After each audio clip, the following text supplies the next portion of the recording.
વિદ્યાર્થી મિત્રો, આપણે આલ્કેનની જે બનાવટ હતી એ આપણે છેલ્લા 2 થી 3 અલગ અલગ સેશનની અંદર આપણે જોયેલી હતી અને હવે આપણે આલ્કેનના ભૌતિક ગુણધર્મો તરફ આગળ વધીએ છીએ.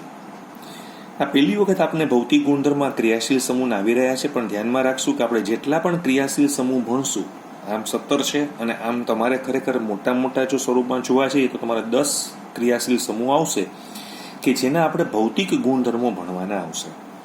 હવે આ ભૌતિક ગુણધર્મોમાં શું આપણે મોટા ભાગે આવશે તો કે ભૌતિક ગુણધર્મની અંદર સૌથી પહેલા તમારે જે છે એ ઉત્કલન બિંદુનો અભ્યાસ કરવાનો આવશે. આપણી એનસીઈઆરટીની જે બુક જે છે ને એ વધારે પડતી ઉત્કલન બિંદુની જ વાત કરે છે, બાકી ખરેખર તો આપણે ગલન બિંદુનો પણ અભ્યાસ કરવાનો આવે જો કદાચ ઘન સ્વરૂપમાં હોય તો. આ ઉપરાંત આપણે ઘનતા પણ ભણવી પડે અને એક આપણે આવે છે દ્રાવ્યતા, એટલે કે પછી જલીય દ્રાવ્યતા કે અન્ય કોઈ પણ જગ્યા ઉપરની દ્રાવ્યતા શું છે તો ઉત્કલન બિંદુ, ગલન બિંદુ, ઘનતા અને દ્રાવ્યતા, આ 4 મુખ્ય મુદ્દાઓ જે છે અને આપણે બધા જાણીએ છીએ કે આ 4 મુખ્ય જે મુદ્દાઓ જે છે ને એનો સૌથી વધારે પડતો આધાર આ બધા ભૌતિક ગુણધર્મો સમજાવવામાં આ જે 4 મેઇન પોઈન્ટ્સ છે, આ 4 મેઇન પોઈન્ટ્સ કોના આધારે આપણે સમજાવી શકાશે તો કે આને આપણે સમજાવવામાં આવશે આંતર આણવીય આકર્ષણ બળ. આંતરાણવીય આકર્ષણ બળ જેને આપણે ઘણી બધી વખત કહીએ છીએ વાન ડર વાલ્સ આકર્ષણ બળ. વાન ડર વાલ્સ આકર્ષણ બળ બહુ નબળામાં નબળું આકર્ષણ બળ છે, પણ એનું એક અસ્તિત્વ છે અને આપણને આ બધા ગુણધર્મો સમજવામાં ખૂબ જ સરળતા રહેશે. બીજું આપણે એ પણ જાણીએ છીએ કે આ જે આપણો આલ્કેન છે એ આલ્કેન હંમેશા કેવો હશે, મહદ અંશે આલ્કેન કેવો છે તો કે આલ્કેન જે છે ને એ મહદ અંશે કેવો છે તો કે અધ્રુવીય અણુ છે, એટલે કે નોન પોલાર છે. નોન પોલાર છે. શા માટે તો કે આલ્કેનમાં આવેલો સીસી બંધ છે અને સીએચ બંધ છે એની વિદ્યુત ઋણતાની અંદર જે તફાવત હોવો જોઈએ, વિદ્યુત ઋણતાનો જે તફાવત હોય છે એ તફાવત છે જ નહીં અથવા નહિવત છે. હવે તફાવત નહિવત હોવાને કારણે આ બંધ કેવો બની જાય છે તો કે આખો અધ્રુવીય બની જાય છે. આ એક ઘટના આપણે આની અંદર બહુ સરસ રીતે સમજવી પડશે. બીજું કે આ વાન ડર વાલ્સ આકર્ષણ બળ જે છે એ ઘણા બધા પરિબળો ઉપર કામ કરે છે. જેમ કે આપણે જોવા જઈએ તો અણુનો આકાર કેવો છે, અહીંયા આલ્કેનમાં તો બધા અણુના આકાર સરખા જ હશે કારણ કે બધા sp3 સંકરણ ધરાવે છે, એટલે ત્રિપરિમાણીય સમચતુષ્ફલકીય જોવા મળશે. આકાર ઉપરાંત બીજા નંબરમાં કે એની સંપર્ક સપાટી કેવી છે એ એક અહીંયા ફેરફાર આવશે સંપર્ક સપાટીની અંદર. બીજું 2 અણુ વચ્ચેનું અંતર કેટલું છે તે, અને ચોથું એમાં ઇલેક્ટ્રોનની સંખ્યા શું છે. આ 4 પરિબળ છે ને આમ તો ખરેખર તમે જોવા જાઓ તો જ્યારે વાન ડર વાલ્સ આકર્ષણ બળ સમજીએ ને ત્યારે આ 4 પરિબળો આવી જતા હોય છે, પણ આપણા કેસમાં આ 2 પરિબળો જે છે એ અત્યારે વધારે ભાગ ભજવી રહેવાના છે. કારણ કે જેમ સંપર્ક સપાટી વધે મોટી થાય એમ વાન ડર વાલ્સ આકર્ષણ બળ વધશે, એમ એને દૂર કરવા માટે પણ આપણે વધારે ઉર્જાની જરૂર પડશે. 2 અણુ વચ્ચેનું અંતર જેમ વધશે તો એમ એનું આકર્ષણ બળ ઘટશે, તો એના ઉત્કલન બિંદુમાં કે એના ગલન બિંદુમાં કે એ બધામાં આપણને એના ફેરફારો જોવા મળશે. હવે આપણે જે મુદ્દો વિચારવા માંગીએ છીએ એમાં સૌથી પહેલો મુદ્દો આપણે વિચારવા માંગીએ છીએ અને એ છે ઉત્કલન બિંદુ, જેને આપણે બોઇલિંગ પોઈન્ટ્સ પણ કહેવામાં આવે છે. એવું કહી શકાય કે રેખીય આલ્કેનની અંદર જે આપણે C1 થી શરૂ કરીને C4 સુધીના જેટલા જે પ્રથમ 4 સભ્યો છે એના પ્રથમ જે 4 સભ્યો જે છે આ બધા કયા સ્વરૂપમાં જોવા મળે છે? વાયુ સ્વરૂપમાં જોવા મળે છે. તમને બધાને ખબર જ છે મિથેન, ઇથેન, પ્રોપેન, બ્યુટેન.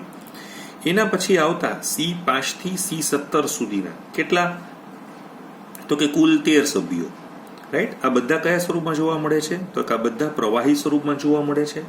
અને એના પછી જે આવતા એટલે કે 18 થી જે કોઈ પણ વધારે પદાર્થ તમને જે મળશે એ હંમેશા કેવા આવશે તમને જોવા મળશે તો કે રંગવિહીન અને થોડાક આમ મીણ જેવા, એટલે આમ વેક્સી એટલે મીણ જેવા થોડાક ચીકણા અને મીણ જેવા પણ તમને જોવા મળશે, ઘન પદાર્થો છે. હવે પ્રશ્ન એવો છે કે આ જે આલ્કેન હોય છે એની અંદર તમે મિથેનથી આપણે જોવા જઈએ છીએ ઇથેનથી પછી આપણે જોવા જઈએ છીએ પ્રોપેનથી આપણે આગળ વધીએ છીએ બ્યુટેનથી આપણે આગળ વધીએ છીએ. આ એની સમાનધર્મી શ્રેણી છે. તમે જેમ જેમ આગળ વધતા જશો ને એમ આમ તમે જોવા જશો તો શું ફેરફાર આવે છે, તો કે એની અંદર એનું આણવીય દળ શું થઈ જાય છે, વધી રહ્યું છે. કારણ કે એક CH2 નો ડિફરન્સ વધે છે, એટલે કે 14 એટોમિક માસ યુનિટ જે છે એ વધી રહ્યા છે. જો એ વધી રહે તો એવું કહેવાય છે મહદઅંશે કે 20-30 કેલ્વિનનો ફેરફાર એક સભ્યોની વચ્ચે આપણને જોવા મળશે. ઇન શોર્ટ કહેવાનો મતલબ એમ છે કે તમે આલ્કેની સમાનધર્મી શ્રેણીમાં જેમ જેમ તમે આગળ વધતા જાઓ છો તેમ તેમ કાર્બન સંખ્યા વધતા આણવીય દળ વધે છે, ને આણવીય દળ વધે એટલે વાન ડર વાલ્સ આકર્ષણ બળ વધે એટલે આપણને હંમેશા ઉત્કલન બિંદુ શું જોવા મળશે, તો કે એના ચડતા ક્રમમાં જોવા મળશે. આ એનો પહેલો એક પોઈન્ટ આપણે જે છે એ વિચારવાનો છે. કેમ ચડતા ક્રમમાં જોવા મળ્યા? કારણ કે મિથેન કરતા ઇથેનના અણુની સંપર્ક સપાટી કેવી થશે, મોટી થશે. એના કરતા પ્રોપેનની સંપર્ક સપાટી વધશે. જેમ સંપર્ક સપાટી વધે છે, આપણે વાત હમણાં બતાવી છે, સંપર્ક સપાટી વધે છે એનો સીધો જ રિલેશન કોની સાથે છે, વાન ડર વાલ્સ આકર્ષણ બળ સાથે છે. એટલે વાન ડર વાલ્સ આકર્ષણ બળ વધશે અને વાન ડર વાલ્સ આકર્ષણ બળ વધતા ઉત્કલન બિંદુ શું થઈ જશે, તો કે વધતું આપણને જોવા મળે છે. હવે આપણે આ જ ઉત્કલન બિંદુની અંદર એક મુદ્દો આપણે એવો પણ સમજવો પડશે કે ઘણી વખત આપણને એક પ્રશ્ન એવો પણ થાય કે મારી પાસે એક સભ્ય છે CH3 CH2 CH2 CH3 અને આને આપણે બધા નોર્મલ બ્યુટેન કહીએ છીએ, અને એક સભ્ય આ છે CH3 CH CH3 CH3 અને આપણે આઇસોબ્યુટેન કહીએ છીએ. તો આમાં શું, કારણ કે આમાં તો બંનેનું જે આપણે જોવા જઈએ અણુસૂત્ર શું છે, C4H10 છે, C4H10 છે. એટલે બંનેનો અણુભાર પણ કેવા છે, સરખા છે. એટલે આણવીય દળ સરખું છે. આણવીય દળ સરખું છે તો એનો મતલબ એવો થઈ ગયો કે તો એના બંનેના ઉત્કલન બિંદુ સમાન છે, તો કે ના, એ ન હોઈ શકે. કારણ કે આને છે ને તમારે ખરેખર જોવા જાવ તો અવકાશીય રચનાની જોવી પડે. તો કે આની અવકાશીય રચના તમે આમ જોવા જશો તો સપોઝ કે અત્યારે બ્યુટેનની આ પ્રકારની આપણને અવકાશીય રચના જોવા મળે છે, અને એની સામે તમે આની તમે જોવા છો ને થોડીક આ રીતેની તમને અવકાશી રચના જોવા મળશે અવકાશમાં, જે આપણે ઓલા મોડેલ દ્વારા એને બધા બતાવતા હોઈએ છીએ. તો તમે જોશો કે અહીંયા સંપર્ક સપાટી જે છે અને આ છે ને થોડોક નાના એરિયામાં આવી જાય છે, એટલે આની સંપર્ક સપાટી ઘટી જશે. અને જ્યારે સંપર્ક સપાટી ઘટી જશે એટલે આના કરતાં આનું ઉત્કલન બિંદુ શું થઈ જવાનું છે, તો કે ઘટી જવાનું છે. આવું જ તમે એક ઉદાહરણ આમાં પણ લઈ શકો છો કે તમારી પાસે છે CH3 CH2 CH2 CH2 CH3 એટલે પેન્ટેન છે, જેને આપણે નોર્મલ પેન્ટેન કહીએ છીએ. હવે આવું જ નોર્મલ પેન્ટેનને જો આપણે કન્વર્ટ કરી નાખીએ કે CH3 આ CH3 આ CH2 CH3 તો આ આઇસોપેન્ટેન છે. અને હવે આપણે જોઈએ તો કે CH3 CH3 CH3 CH3 તો આ નિયોપેન્ટેન છે. તમે જેમ જેમ આગળ વધતા જશો તેમ તેમ તેના ઉત્કલન બિંદુ ઘટતા જશે. શા માટે ઘટતા જાય છે, તો કે એ લોકો છે ને કોમ્પેક્ટ થતા જાય છે, થોડાક ટૂંકા નાના થાય છે. આમ થોડીક એની જે સંપર્ક સપાટી છે ને ગોલીય થવા માંડી ગઈ છે, જે વિસ્તરવાને બદલે એ ટૂંકા થઈ રહ્યા છે. અને જ્યારે ટૂંકા થતા હોય એટલે સંપર્ક સપાટી ઘટે, અને સંપર્ક સપાટી ઘટે તો આપણને ખબર જ છે કે વાન ડર વાલ્સ આકર્ષણ બળ ઘટે, અને વાન ડર વાલ્સ આકર્ષણ બળ ઘટે તો ઉત્કલન બિંદુ આપણને ઘટતું જોવા મળે છે. હવે આપણે બીજા નંબરના મુદ્દામાં આપણે આવીએ છીએ, અને એ છે ગલન બિંદુ. પણ મેં તમને અગાઉ જ કીધું છે કે ગલન બિંદુ જે છે એ આપણા અભ્યાસક્રમમાં આપવામાં આવેલું નથી, પણ આપણે અત્યારે કોઈ પણ વ્યક્તિ સ્પર્ધાત્મક પરીક્ષાની તૈયારી કરતો હોય કે આ હોય તો એને થોડો ખ્યાલ હોવો જોઈએ. જેમ ઉત્કલન બિંદુ છે એમ ગલન બિંદુ પણ તમે જેમ જેમ આગળ વધતા જશો આલ્કેનમાં તેમ તેમ શું થતા જશે, વધતા આપણને જોવા મળે છે. પણ અહીંયા છે ને આગલા જેવી પેટર્ન તમને જોવા નહીં મળે. આગળની પેટર્ન થોડીક જુદી હતી અને આ પેટર્ન પણ જુદી છે. થોડીક આમ તમે જોવા જશો ને તો આપણે કેમ ઓલો કરવત હોય એ કરવતની જેમ એના આમ એવા શેપની અંદર ગલન બિંદુમાં આપણે વેરિએશન જોવા મળશે. એની પાછળનું કારણ શું છે, કે ગલન બિંદુ એટલે સોલિડ પદાર્થના સંદર્ભમાં આપણે સમજવાનું છે. હવે મારી પાસે હું તમને એક એક્ઝામ્પલ આપું કે એકી સંખ્યાવાળા, જેમ કે આ CH4 છે એના કરતાં ડેફિનેટલી CH3 નું ગલન બિંદુ કેવું હોવું જોઈએ, વધારે હોવું જોઈએ. પણ આપણે અપેક્ષા શું રાખતા હતા કે આના પછી પ્રોપેનનું ગલન બિંદુ તો વધી જશે, તો કે ના, એવા પ્રમાણમાં પ્રોપેનનું ગલન બિંદુ આપણે જોવું જોઈએ એટલું મળતું નથી. હા, પ્રોપેન કરતા પાછા બ્યુટેન તમે જોવા જશો ને તો ખૂબ મોટો ઉછાળો જે છે એ આવી રહેલો છે. કારણ શું છે, તો કે આ બેકી સંખ્યામાં છે.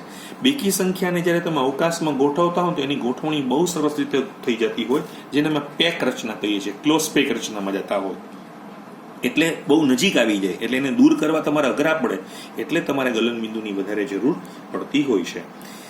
એટલે આ એક ઓલ્ટરેશન ઇફેક્ટ હોય છે જે મોટાભાગે તમે સોલિડ પદાર્થોના રેફરન્સમાં જ આપણને જોવા મળે છે, પણ આપણે બહુ એમાં એટલા માટે ઊંડા ઉતરતા નથી કારણ કે આપણી ટેક્સ્ટબુક એની ઉપર વધારે ફોકસ થયેલી નથી.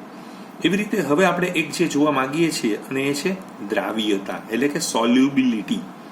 આ બહુ એક અગત્યનો મુદ્દો છે. આમ તો આપણે ઘણી બધી વખત આપણે કહેતા હોય છે ને જેવા સાથે તેવા, એટલે જેના આપણે અમે ઇંગ્લિશમાં કહેતા હોઈએ છીએ લાઇક ડિઝોલ્વ્સ લાઇક. એટલે તો તમારે આ કહેવત તો મેં તમને બીજા એક સંદર્ભમાં સમજાવવાની છે કે લાઇક ડિઝોલ્વ લાઇક એટલે શું, એમ તો કે જેવા હોય ને એવા જ લોકો એકબીજાની સાથે ટૂંકમાં ભળી શકે.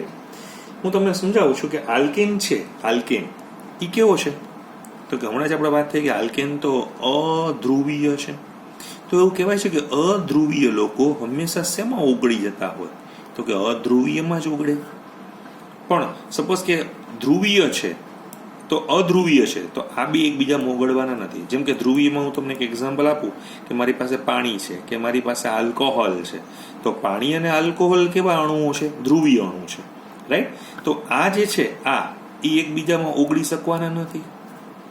પણ હું તમને એક બીજું ઉદાહરણ આપું કે જેમ કે મારી પાસે પેટ્રોલિયમ ઇથર છે, એ સિવાય મારી પાસે બેન્ઝીન છે, મારી પાસે કાર્બન ટેટ્રાક્લોરાઇડ છે. તમને બધાને ખબર છે કે આ બધા પદાર્થ હું તમને એવા બતાવી રહેલો છું કે ઇથર, બેન્ઝીન, CCl4 આ બધા અધ્રુવીય પદાર્થો છે.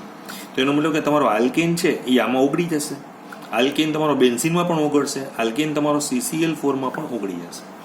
એટલે એવું કહી શકાય ઘણા કે આ જે ઘટનાને આપણે શું કામ સમજવાની આવશે, કારણ કે ઇન્ડસ્ટ્રી જે છે એટલે કે એપ્લાઇડ કેમિસ્ટ્રી જે છે એ આનો ઉપયોગ કરે છે. જેમ કે આપણે વિચારીએ કે આપણા કપડાની ઉપર કોઈ એક ગ્રીસ, જેને આપણે કહેવાય છે ગ્રીસ ચોંટી ગયું છે. હવે ગ્રીસ શું છે તો કે ગ્રીસ એક આલ્કેન છે, થોડુંક ભારે કાર્બન ધરાવતો આલ્કેન છે.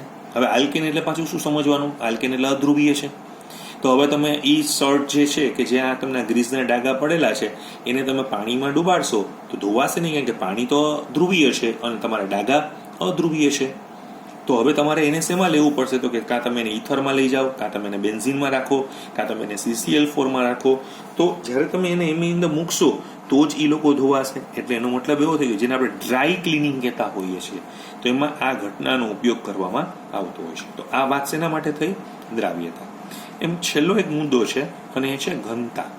આમ જોવા જાવ તો ઘનતા પણ આપણા અભ્યાસક્રમની અંદર બહુ બતાવવામાં નથી આવેલું, પણ ઘનતા માટે એવું કહેવાય છે કે જેમ જેમ આલ્કેનની અંદર તમે એનું અણુભાર વધે, એટલે હમણાં જ વાત કરી ને આપણે મિથેન કરતા, ઇથેન કરતા, પ્રોપેન કરતા, બ્યુટેન, જેમ જેમ અણુભાર વધે તેમ આપણે તો જાણીએ છીએ ઘનતાનું સૂત્ર ઘનતા બરાબર દળના છેદમાં કદ.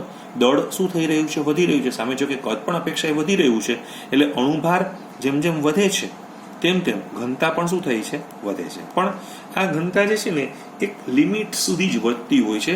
એટલે એવું કહેવાય છે કે ઘનતા જે છે એ 0.8 ગ્રામ પર સેન્ટીમીટર બરાબર છે. આની વેલ્યુની આજુબાજુમાં જ આ વસ્તુ જોવા મળે છે. અને તમે બહુ ધ્યાનથી તમે જોશો તો આ ઘનતાની કિંમત 1 કરતાં તો નાની છે. એટલે આ બધા પાણીની ઉપર શું કરવાના છે? તરશે.